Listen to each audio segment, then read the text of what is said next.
about your boy. Okay. Well, I mean, first of all, I have 2 kids, and my first child was vaccinated without a problem. Absolutely fine. So what did you think of vaccines? I was completely on board, and in fact, my sister's child had a febrile seizure after the MMR and major gut issues after the MMR, and that's kind of what started her journey of researching vaccines. And she started to try and talk to me, about some of her concerns about the safety of vaccines. And honestly, I just was not interested in listening at all because, I thought, I mean, the doctors know better. They're the experts, right? But isn't it so your sister, and you I know. can see what happened. I'm not judging you at all but this is how much we're so brainwashed. Yes, absolutely. I know. I feel really bad now. I feel horrible because, over the years, she kept trying to give us some information, and sometimes things became a little bit tense, at family gatherings because she wanted to talk about this issue and nobody else wanted to talk about it. And I feel really bad now because I realize how lonely, that must have been. But, nothing had ever happened to my child, and I was completely on board with, what the medical profession says is best for kids. And what did they say to you? Can you remember? I don't know that I ever had a conversation about vaccines. It was just what you did, right? You took your kids in and you got them vaccinated. So I took my second child, and he got... So he's born okay? He was born perfect, yes. And he's developing... when did he have his first vaccines? Pretty much at birth, the Hep B.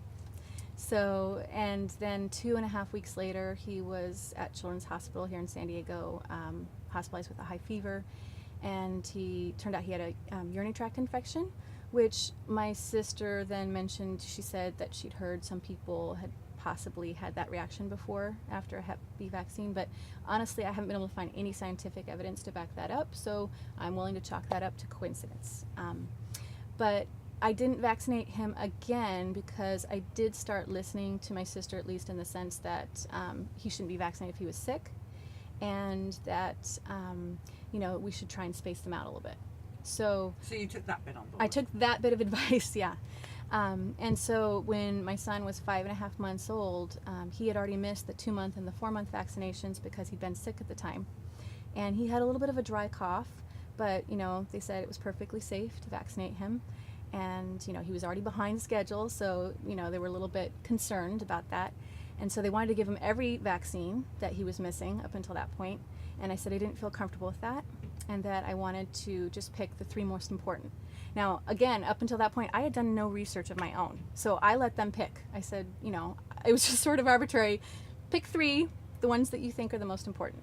So that's what they did, and DTaP was one of those. Do you remember? So, I'm feeling I should have been more prepared because I know this, but I'm just blanking out right now, That's what okay. the other 2 are. Do you know what? HIB was one of them. Yeah. And then I can't remember what the third one was right now. But anyway, within 24 hours, he was having these weird episodes where he would stare off into space, and I couldn't really get his attention. He just wouldn't focus at all, and his lips, around this area, it started to turn blue and gray. But it was winter, and we had relatives visiting, so we were outside at parks a lot when this was happening. And honestly, I'd never seen something like that before, and I thought he was just cold, And so I would turn away to get him some more clothing or get him a blanket, and then I would turn back, and all of a sudden he was fine again. His coloring was back. And I was sleep deprived too. He was not sleeping through the night. So, I didn't know what to make of it, but it didn't seem, to be, I never would have pictured it was a seizure. I didn't know that. I didn't know that seizures could look like that.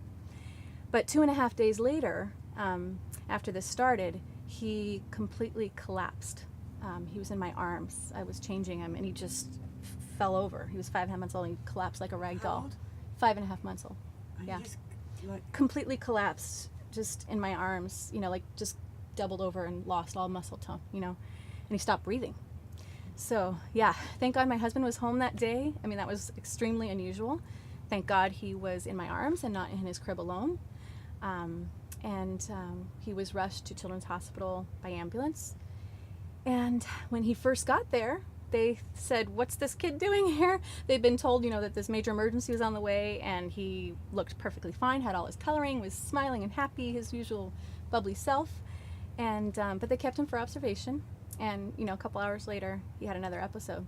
And so then he was hooked up to an EEG machine, and he had another seizure, and that's what the neurologist that we were then seeing, was telling me, that's what this is. These are seizures. Did you tell them that he'd recently been vaccinated? Well, I didn't bring it up, but my sister was there in the hospital, and she brought it up and said... I love your sister. Yes, I know, she's great. She said, could this be related to the vaccination he just got the other day? And of course the neurologist said it's highly unlikely, and she kept pushing it a little bit, and I was still, I said, shh, he's the neurologist. He knows what he's talking about, right? So he gets the EEG, and, they can see the seizure activity in his brain. He had an MRI, he had all these other tests. He crashed at one point, like a code blue. Again, they almost lost him. And so then he got moved to the pediatric intensive unit. And that's where he stayed, for another couple days. So we were there for a total of about 4 days. Got out right before Christmas. And after that, I took him to his pediatrician. I said, could this be related to his recent vaccination? And she said, it's a coincidence. And I was like, okay, it's a coincidence, huh? I don't know. My sister was telling me other stuff, she was starting to give me more information. And she told me that this really needs to be reported to the Vaccine Adverse Event Reporting System, to VAERS.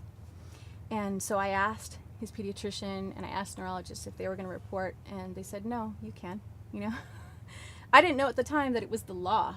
His event was, one of those events that they're required by law to report it to VAERS, but they didn't. Nobody did.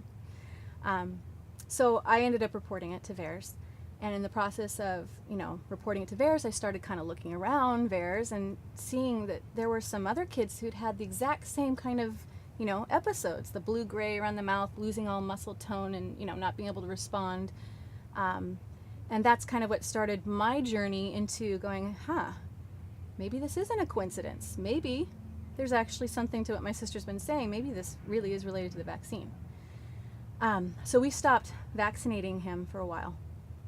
And I did actually give him another vaccine. I gave him the polio vaccine, and I even gave him the flu vaccine, which kills me now. When did you give him the flu? It was about a year later. I waited, quite a while before giving him any more vaccines. But no more.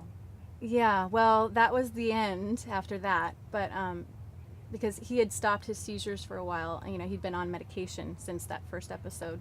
He'd been on phenobarbital, and we weaned him off of it. And then eventually the seizures started happening again, and he had to go back on medication.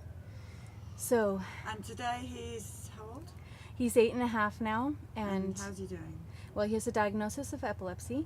He takes medication twice a day, to prevent breakthrough seizures, although occasionally they happen, We have a pretty good handle on it, knowing what the triggers are, but the medication helps, and he also, has an IEP, as many kids who've had adverse reactions to vaccines do, and he gets some special education help, because he's got, his brain didn't get enough oxygen when he was a baby. That blue-gray was because it's reduced oxygen. That's part of that reaction that happens with the DTP and the DTaP, So, yeah, there's definitely, and there's some other permanent effects, but I don't know that I should really talk about it on camera, because, Sure. But it's definitely affected his life, that's for sure. So, how are we going to help the people that were like you? I was stubborn and I just thought it was ridiculous. Well, my friend tried to warn me, but what is it going to take for all our kids to be damaged before we get it? What would your advice be to the mother listening now that says, I don't believe you, I'm sorry, I'm going to go and take, my doctor knows best? Yeah, that's really hard to say because, it seems to be like most of us find out the hard way. We don't get it until something happens to our child, right? But, definitely, I did not do any research. I completely trusted the medical profession. I turned this decision over to them. Yeah, so my advice is just, do your own research. Do not turn that decision over to somebody else. And maybe you'll come to the same conclusion as the medical profession and say, I think this is safe and move forward, But maybe you won't. But you have to do your own research.